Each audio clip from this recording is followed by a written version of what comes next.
देखिए आपका ये माइनर हम शुरू कर रहे हैं, 9 माइनर हैं और प्रयास ये किया जाए कि आपका माइनर एक-एक करके निपटाया जाए। पहला हम माइनर आपका शुरू कर रहे हैं, पढ़ाया भी गया है एक बार रेगुलर बैच में। माता-पिता और वरिष्ठ नागरिकों का भरण-पोषण तथा कल्याण अधिनियम 2007 यानी कि आपका the maintenance and welfare of parents and senior citizen act 2007। तो जो माता पिता थे आपका हिंदू लॉ के तहत भी मेंटेनेंस की मांग कर सकते हैं बच्चों से, मुस्लिम विध में भी बच्चों से कर सकते हैं। यहाँ तक कि सीआरपीसी के अध्याय 9 में 125 से लेकर 128 यानी कि चैप्टर सीआरपीसी के 9 में 125 से लेकर 128 तक में भी माता पिता अपने बच्चों से मेंटेनेंस की मांग कर सकते हैं। इन सब पर प्रावधानों के होते हुए भी ये कानून नया क्यों बनाना पड़ा? तो आपका जवाब रहेगा कि शीघ्र उपचार दिया जाए, सरल उपचार दिया जाए और आपका कम खर्चीला उपचार दिया जाए। ये तीन उद्देश्य है, शीघ्र, कम खर्चीला और सरल। प्रक्रिया क्या हो?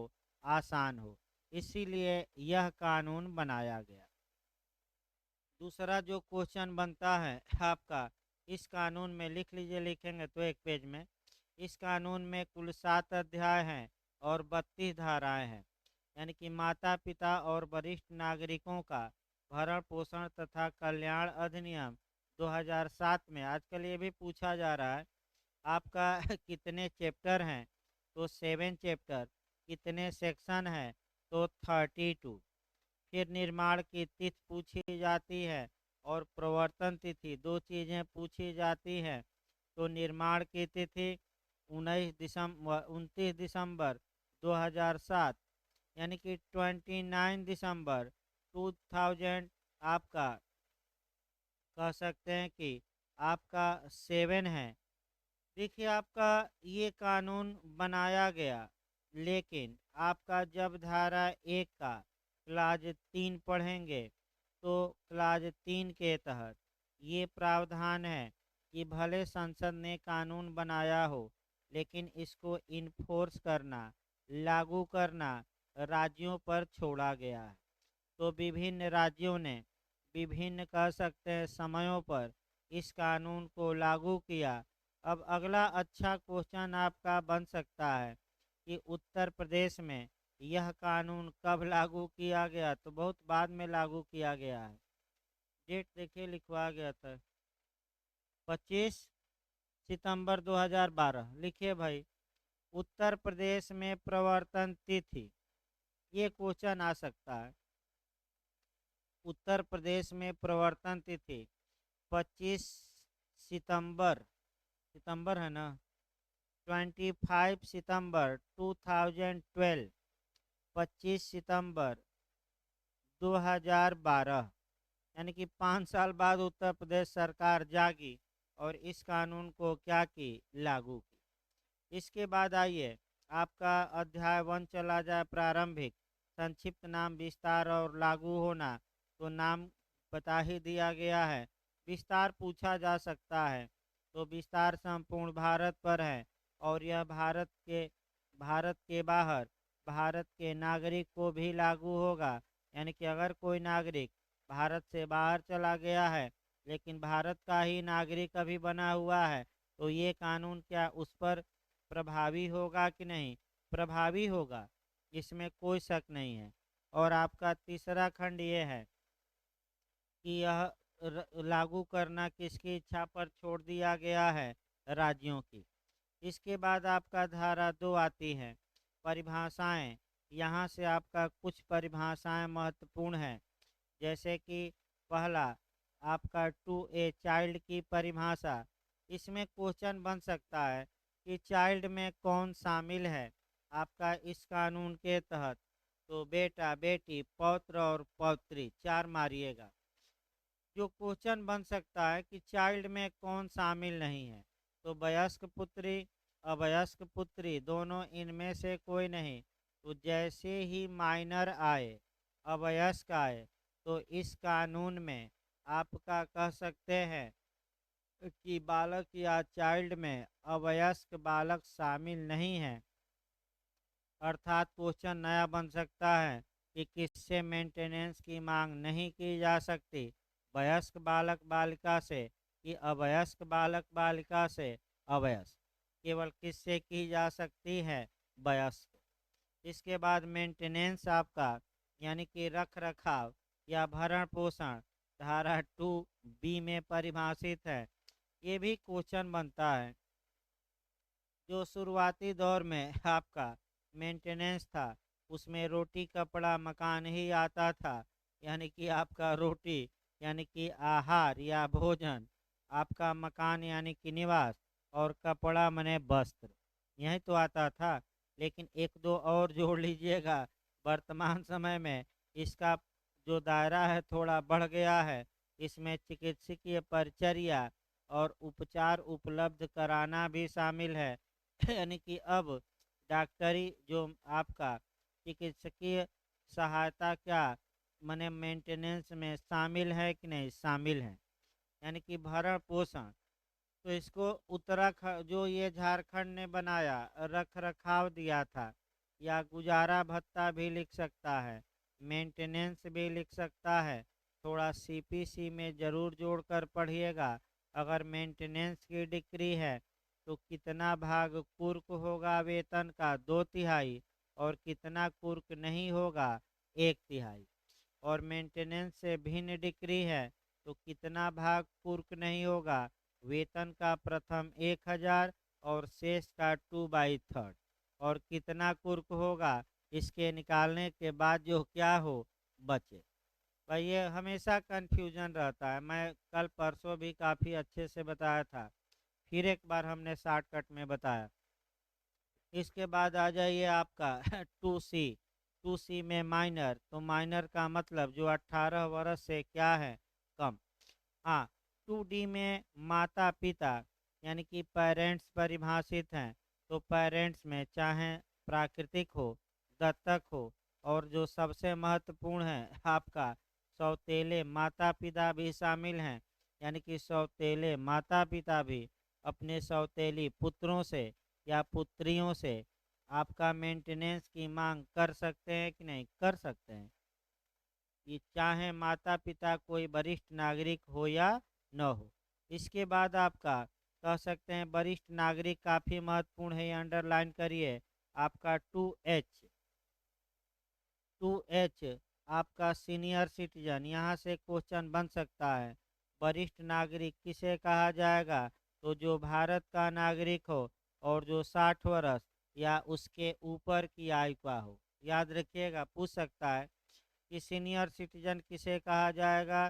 तो पहला नियम जो भारत का नागरिक हो और आयु में माने कितने की हो, या तो 60 साल या 60 साल से क्या हो ऊपर।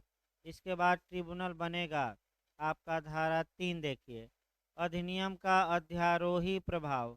अध्यारोही यानी कि ओवर राइडिंग इफेक्ट होगा, यानी कि अधिनियम प्रिवेल करेगा, चाहे हिंदू ला, चाहे मुस्लिम ला, चाहे सीआरपीसी में कुछ भी क्यों न लिखा गया हो।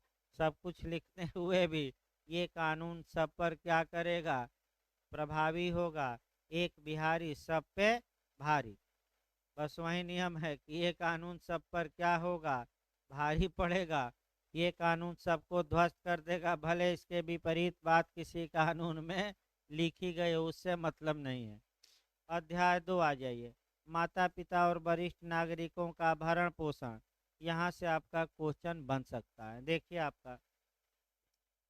आपका धारा 4 देखिए, माता पिता और वरिष्ठ नागरिकों का भरण पोषण। इसमें आपका जो क्वेश्चन बन सकता है कि माता पिता तथा वरिष्ठ नागरिक, कौन माता पिता और वरिष्ठ नागरिक आपका कह सकते हैं मेंटेनेंस की मांग कर सकते हैं।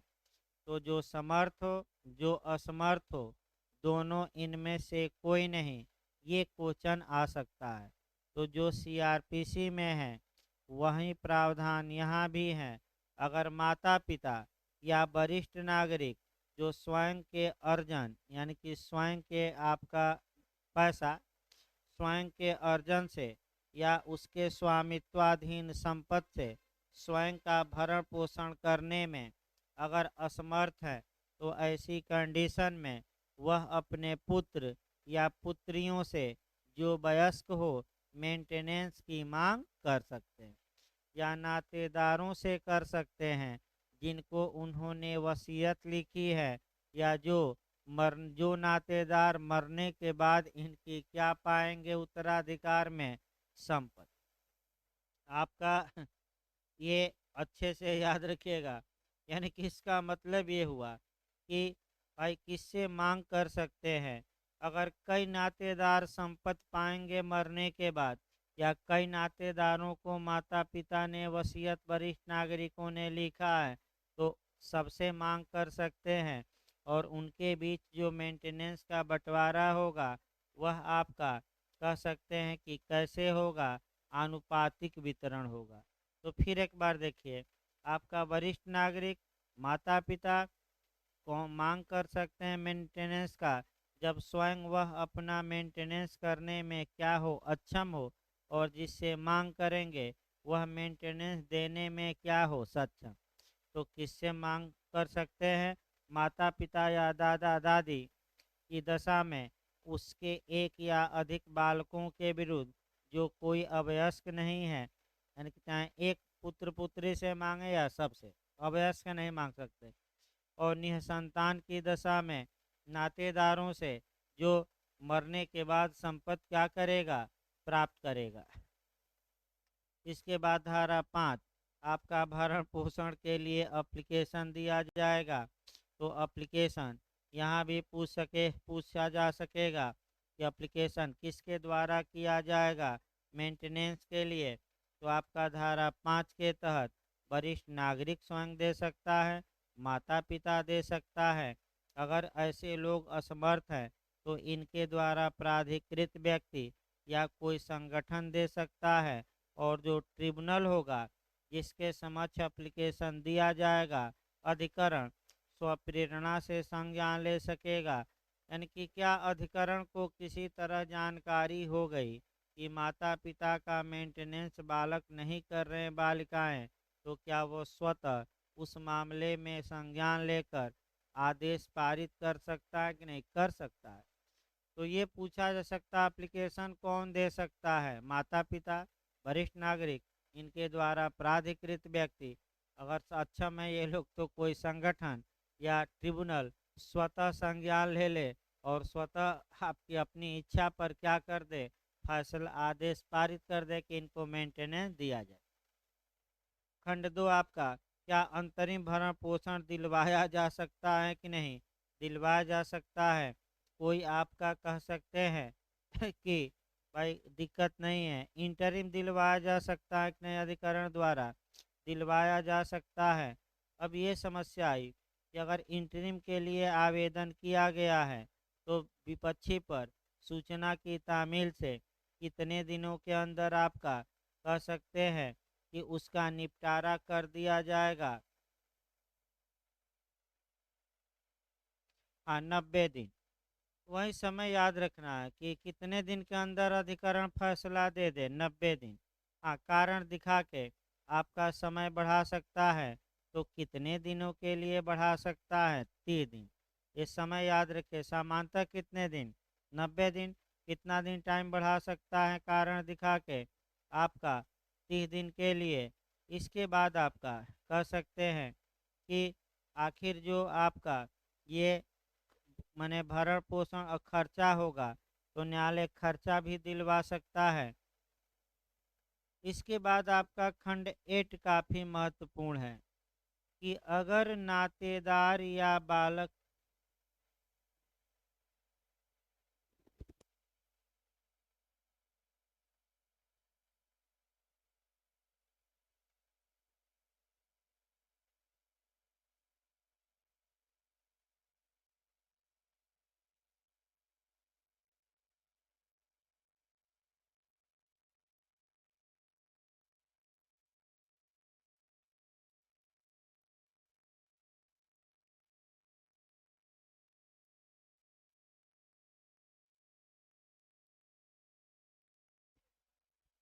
आपका खंड 8 महत्वपूर्ण है और यहाँ ये पूछा जा सकता है कि अगर आपका जो बालक या बालिका है या नातेदार हैं, अगर उनको आदेशित किया गया कि आप वरिष्ठ नागरिक या माता-पिता या दादा-दादी, दादा-दादी भी शामिल हैं, को मेंटेनेंस दीजिए और ये लोग मेंटेनेंस दिए ही नहीं, उचित माने बिना किसी कारण के मेंटेनेंस देने में असफल रहते हैं, तो ये रकम वसूली जाएगी।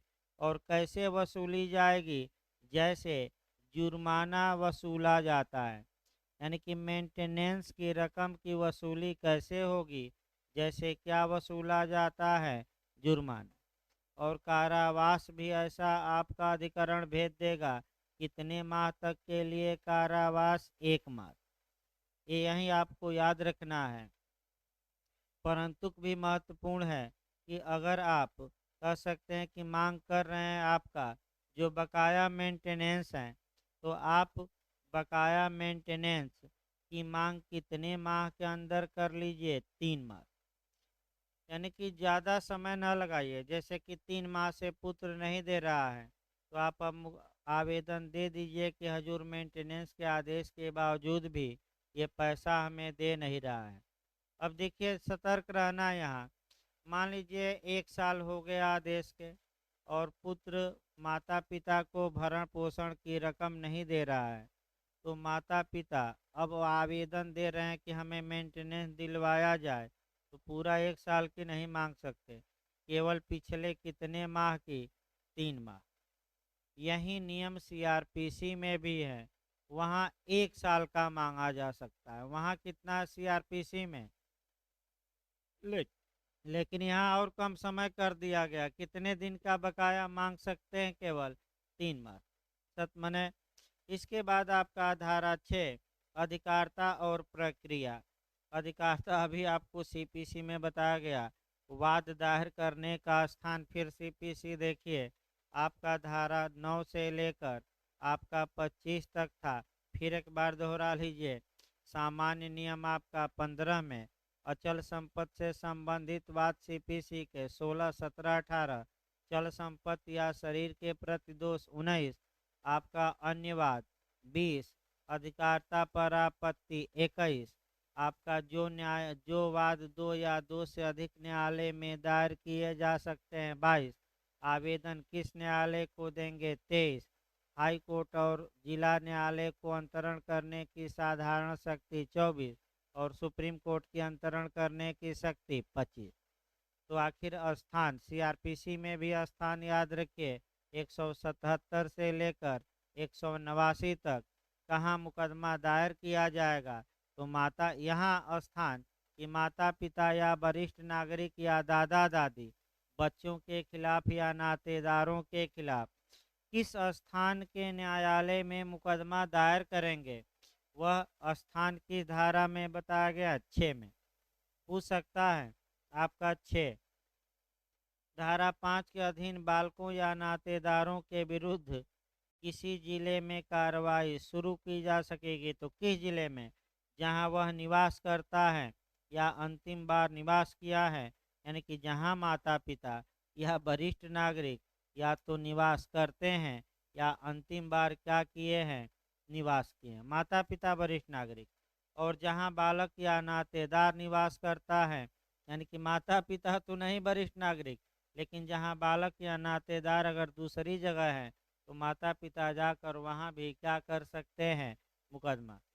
तो बताइए कितने स्थान हो गए मुकदमा दायर करने के? इनमें से कहीं किसी भी ट्रिब्यूनल में जाया जाएगा, किसी भी जिले के, तो आपका जहाँ माता पिता या वरिष्ठ नागरिक निवास करते हैं, दूसरा अंतिम बार निवास किए हैं, जहाँ बालक निवास करता है जिसके खिलाफ मांगेंगे, या जहाँ कौन निवास करता है? नातेदार। अब ये आया कि जो ट्रिब्यूनल होगा आपको वो उसको किसके बराबर आपका पावर होगा? खंड 3 महत्वपूर्ण है, तो फर्स्ट क्लास जुडिशियल मजिस्ट्रेट।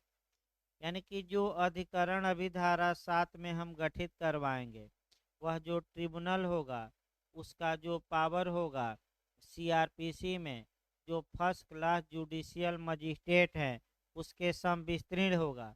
यानी कि उनका पावर क्या करेगा, ये रखेगा। याद रखिए किसके बराबर होगा, प्रथम वर्ग न्यायिक मजिस्ट्रेट। इसके बाद आपका खंड 4 भी है। आपका जब भी साक्ष्य लिया जाएगा बालक या नातेदार की उपस्थिति में लिया जाएगा। साक्ष्य की प्रक्रिया क्या होगी, तो साक्ष्य की जो प्रक्रिया होगी जो समन मामलों में होती है वही प्रक्रिया होगी। अगर बालक या नातेदार भारत से बाहर हैं तो ऐसी दशा में समन की तामील केंद्रीय सरकार द्वारा बनाए गए नियमों के तहत होगी, ये याद रखिए। इसके बाद सेक्शन 7 महत्वपूर्ण है, यहाँ से क्वेश्चन बन सकता है। भरण पोषण अधिकरण का गठन, मेंटेनेंस ट्रिब्यूनल का गठन कौन कर की धारा में किया जाता है, पूछ सकता है, अंडरलाइन करिए। 7 में कौन करती है, राज्य सरकार करती है। और आपका मेंटेनेंस ट्रिब्यूनल का आपका जो अध्यक्ष बनाया जाएगा वह किस रैंक से नीचे का अधिकारी नहीं होगा, सब डिवीजन अफसर, उपखंड अधिकारी, वही अंडरलाइन करिए। किस रैंक से नीचे का अधिकारी अधिकरण की अध्यक्षता नहीं करेगा, तो सब डिविजनल ऑफिसर यानी कि उपखंड अधिकारी, याद रखिएगा आपका। इसके बाद आ जाइए धारा 8, जांच की दशा में संक्षिप्त प्रक्रिया, भाई भरण पोषण दिया जाए कि नहीं, इसके लिए समरी प्रक्रिया अपना सकता है ट्रिब्यूनल। वहीं एसडीएम ज़्यादातर बनाए जाते हैं जो सब डिविजनल मजिस्ट्रेट हैं। हाँ, भरण पोषण का आदेश दिलवा दीजिए 9 में, तो सीआरपीसी की धारा जोड़ लीजिएगा 125। अब आपका मेंटेनेंस का आदेश बताइए सीआरपीसी में कौन देता है, कौन सा माने मजिस्ट्रेट देता है, प्रथम वर्ग की द्वितीय वर्ग, प्रथम वर्ग। तो इसमें कौन देगा, ट्रिब्यूनल, जो एसडीएम साहब आपका बने हैं। यहाँ जो आपका क्वेश्चन धारा 9 से खंड 2 से पूछ सकता है कि मंथली अधिकतम कितना मेंटेनेंस दिलवाया जा सकता है, 10,000, वहीं अंडरलाइन करिए। ये क्वेश्चन बन सकता है कि अधिकतम मंथली आपका कितना दिलवाया जा सकता है मेंटेनेंस, 10,000। इसके बाद धारा 10 भत्ते में परिवर्तन, तो सीआरपीसी 127 भी भत्ते में, परिस्थितियों में परिवर्तन, तो भत्ते में क्या हो सकता है, परिवर्तन। आपका 111 देखिए, भरण पोषण के आदेश का प्रवर्तन, तो आपका सीआरपीसी की धारा 128 में आपका जो प्रावधान है धारा 11 में हूबहू क्या होगा, लागू। न्याय अधिकरण पक्षकारों को पहचानेगा, पहचानने के बाद उनके खिलाफ भरण पोषण के आदेश को क्या कराएगा, लागू। यही तो है, कौन है भाई आपका जिसके खिलाफ आदेश दिया गया, पहचान की जाए और उसके खिलाफ क्या किया जाए, मेंटेनेंस के आर्डर को लागू कराया जाए। तो जब ये पढ़िएगा तो 128 धारा 11 के साथ कौन सी धारा सीआरपीसी की, 128। अब 12 भी काफ़ी महत्वपूर्ण है।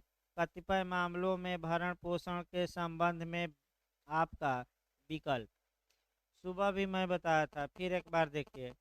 सीआरपीसी की धारा 125 के तहत भी माता पिता मेंटेनेंस मांग सकते हैं बच्चों से।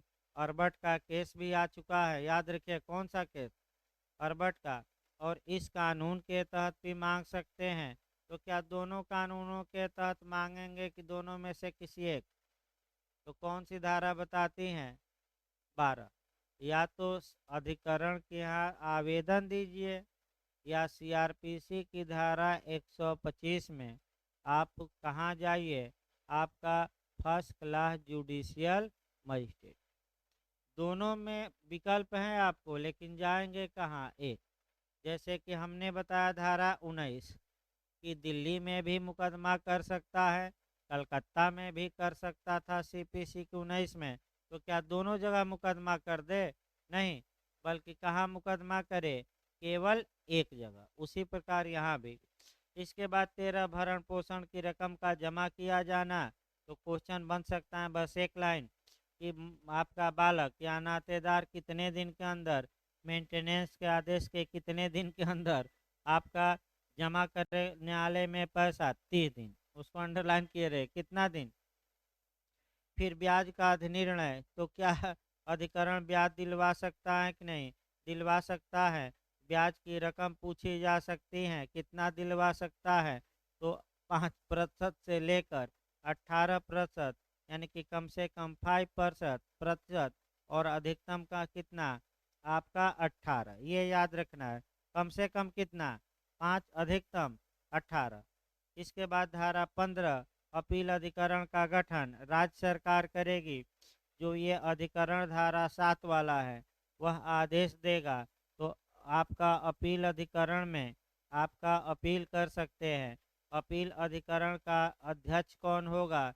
तो जो डीएम की पंक्ति से नीचे का न हो। फिर एक बार देखिए, ये पूछ सकता है कि जो अपील ट्रिब्यूनल बनेगा, उसका अध्यक्ष किसे बनाया जाएगा?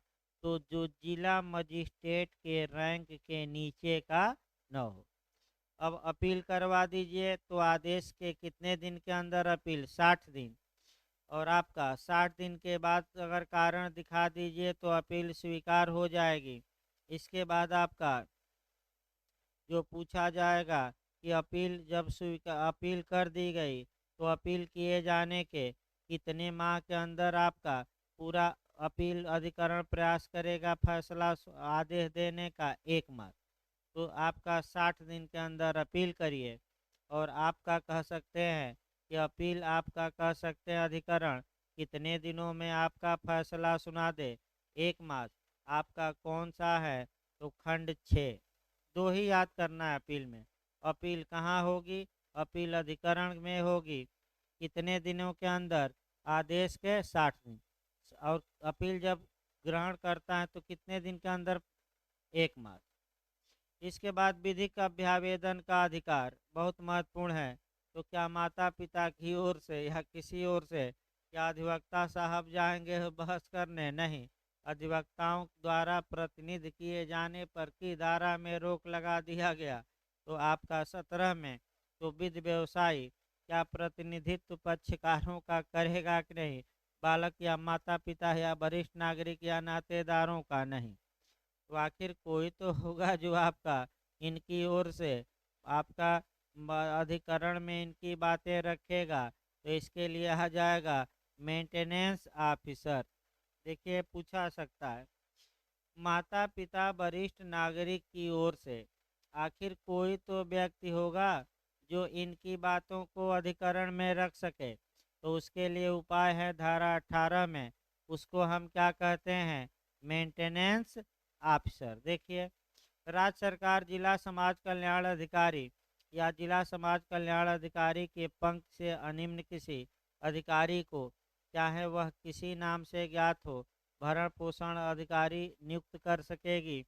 और ऐसा अधिकारी माता पिता वांछा वांछा माने इच्छा जताए तो अधिकरण या अपील अधिकरण के समक्ष माता पिता का क्या करेगा? प्रतिनिधित्व। तो माता पिता की ओर से माता पिता का पक्ष कौन रखेगा? भरण पोषण अधिकारी रखेगा। इसे कौन नियुक्त करेगी? राज्य सरकार। किसे बनाया जाएगा? तो जो जिला समाज कल्याण अधिकारी या जिला समाज कल्याण अधिकारी के पंक्ति से अनिम्न किसी अधिकारी को, यानी कि जो आपका जिला समाज कल्याण अधिकारी होगा, इसके नीचे का रैंक का अधिकारी आपका भरण पोषण अधिकारी नियुक्त नहीं किया जाएगा। या तो ये या इसके ऊपर। और ये जाकर ट्रिब्यूनल के समक्ष किसका पक्ष रखेंगे? माता पिता। वकील नहीं। धारा 17 में वकीलों पर क्या लगा दी गई है? रोक। इसके बाद अध्याय 3 आ जाइए, वृद्धाश्रमों की स्थापना। तो भाई 19 है वृद्धाश्रमों की स्थापना। तो आपका राज्य सरकार करेगी। और आपका कह सकते हैं कि जो सबसे महत्वपूर्ण है, प्रत्येक जिले में कम से कम कितने बेड का आपका वृद्धाश्रम स्थापित किया जाएगा? 150। वहीं आपका 18-19 में महत्वपूर्ण है, आपका कह सकते हैं कितने बेड का? 150। और जो निर्धन है माता पिता वरिष्ठ नागरिक, उनको रखा जाएगा। तो निर्धन कौन होगा? जिसके पास स्वयं का भरण पोषण करने के लिए पर्याप्त साधन न हो। तो निर्धन माता पिता वरिष्ठ नागरिक को कहाँ रखा जाएगा?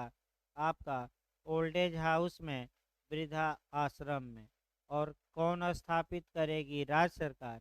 कम से कम प्रत्येक जिले में एक तो होना ही चाहिए। कितने बेड का? कम से कम 150। कौन रखे जाएंगे? निर्धन। सीपीसी में थोड़ा जोड़ लीजिएगा, निर्धन कौन होगा? आदेश 37 का नियम 1 का स्पष्टीकरण फर्स्ट। आदेश 33 का नियम 1 का स्पष्टीकरण फर्स्ट जरूर याद करके जाइए। अगर कानून द्वारा शुल्क निर्धारित है तो जो व्यक्ति फीस देने में न्यायालय शुल्क देने का भी साधन नहीं रखता। अगर शुल्क निर्धारित नहीं है तो 1000 या उस 1000 से अधिक की संपत्ति या धन उसके पास न हो तो वही निर्धन क्या होगा? माना जाएगा। भाई निर्धन याद रखिए कौन होगा? पूछा जाता है। कभी बिहार ने पूछा रकम तो 1000 1000। और सीआरपीसी की धारा 406 407 याद करके जाइएगा, वहाँ भी 1000 है। और निर्धन कौन होगा? तो दो कंडीशन याद रखिए। जहाँ न्यायालय शुल्क निर्धारित है, निर्धारित माने विहित है, तो न्यायालय शुल्क देने का साधन उसके पास नहीं है। और जहाँ निर्धारित नहीं है वहाँ रकम देखी जाएगी कि 1000 से अधिक का पैसा नहीं रखता, या संपत्ति उसके पास जो है उसका मूल्य या तो 1000 है या कम है, तो सिविल मामलों में उसे क्या माना जाएगा? निर्धन। अगला देखिए 20 आइए, वरिष्ठ नागरिकों के लिए चिकित्सा सहायता बेड और उपलब्ध करवा दीजिए। इसके बाद 21 जागरूकता। 22 भी नहीं पढ़ना है आपका, 23 जरूर पढ़ना है कि कतिपय परिस्थितियों में संपत्ति के अंतरण का शून्य होना। इसका मतलब ये हुआ कि कोई व्यक्ति है, वरिष्ठ नागरिक की संपत्ति पाने पाया है या संपत्ति रखा है, और आपका वह वरिष्ठ नागरिक इस शर्त पर संपत्ति दिया है माता पिता कि तुम जीवन भर हमारा क्या करोगे? मेंटेनेंस संपत्ति से।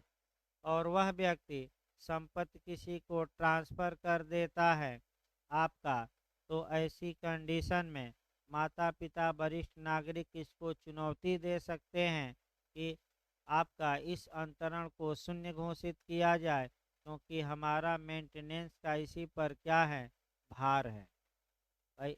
लेकिन अगर थर्ड पर्सन ने सद्भावना में कार्य किया है तब तो भाई कुछ नहीं हो सकता। दुर्भावना में यानी कि जानते हुए कि माता पिता का इस पर क्या है भरण पोषण, तब शून्य होगा। इसके बाद आ जाइए 24, वरिष्ठ नागरिकों को आरक्षित छोड़ना और उसका परित्याग करेंगे तो दंड के भागी होंगे पुत्र पुत्री। दंड याद रखिएगा, 3 मास तक का कारावास या जुर्माना 5000 या दोनों। 25 भी काफी महत्वपूर्ण है। अपराधों का संज्ञान, तो अपराध ये पूछ सकता है, 2-3 इसमें आपका सतर्क रहना है। ये जो अपराध होंगे आपका इस कानून के तहत संज्ञेय और जमानती होंगे, सतर्क रहना है। संज्ञेय मतलब पुलिस वारंट के बिना गिरफ्तार कर लेगी। और जमानती, जमानती का मतलब कि जमानत अधिकार के रूप में ये लोग पालेंगे, जेल नहीं जाएंगे जल्दी। थाने से भी जमानत मिल जाएगी, या जैसे ही मजिस्ट्रेट के पास गए जमानतदार देने के लिए तैयार है तो क्या जमानत रोकी जाएगी कि तुरंत दी जाएगी? तुरंत, क्योंकि जमानती अपराध में जमानत पाना अभियुक्त का क्या है? अधिकार। और ये जो मजिस्ट्रेट विचारण करेंगे ये समरी ट्रायल अपनाया जाएगा। समरी ट्रायल आपका सीआरपीसी का अध्याय 21 में है, 260 से लेकर कहाँ तक? 265। दो बातें यहाँ याद रखिए, जो अभी अपराध होंगे संज्ञेय और जमानती, कौन सी प्रक्रिया अपनाई जाएगी विचारण की? संक्षिप्त प्रक्रिया। इसके बाद 26 अधिकारियों का लोक सेवक होना छोड़ दीजिए। सिविल न्यायालय की अधिकारिता का वर्जन, ये महत्वपूर्ण है। या तो आप ट्रिब्यूनल में जाइए या सीआरपीसी की धारा 125 में आपका कह सकते हैं कि सिविल न्यायालय की अधिकारिता इस कानून पर लागू होगी कि नहीं? नहीं होगी। इसके बाद 29 भी नहीं पढ़ना। कठिनाई को दूर करने की शक्ति आपका 30 निर्देश देने की केंद्रीय सरकार की शक्ति, राज्य सरकार को निर्देश दे सकती है, केंद्रीय सरकार पुनर्विलोकन करा सकती है। 32 है नियम बनाने की राज्य सरकार की शक्ति। खत्म हो गया। और चांस है पूरा, क्या छोड़ा गया था भाई सब कुछ। तो अब एक दो पॉइंट तो भाई 10% के लिए, यानी कि 90% पढ़ा दिया गया कानून, बस छूटा है 10%। अब वो भाई एक एक दिन में संभव नहीं है। आपका आपका है कि ये भी 10% पढ़ा दीजिए। कोरिलेट भी करा दिया गया इसी के साथ आपका, ये नहीं कि कोरिलेट। तो कल चलेगा आपका, कल एक देखिए तैयार हो जाएगा। तो वहीं आपका जो कार्यस्थल पर महिलाओं का संरक्षण अधिनियम है, तैयार प्रयास करते हैं आज हो जाए। तो कल वो पढ़ा देते हैं, एक दिन में एक कानून, बस एकदम दिमाग में बैठाते रहिए।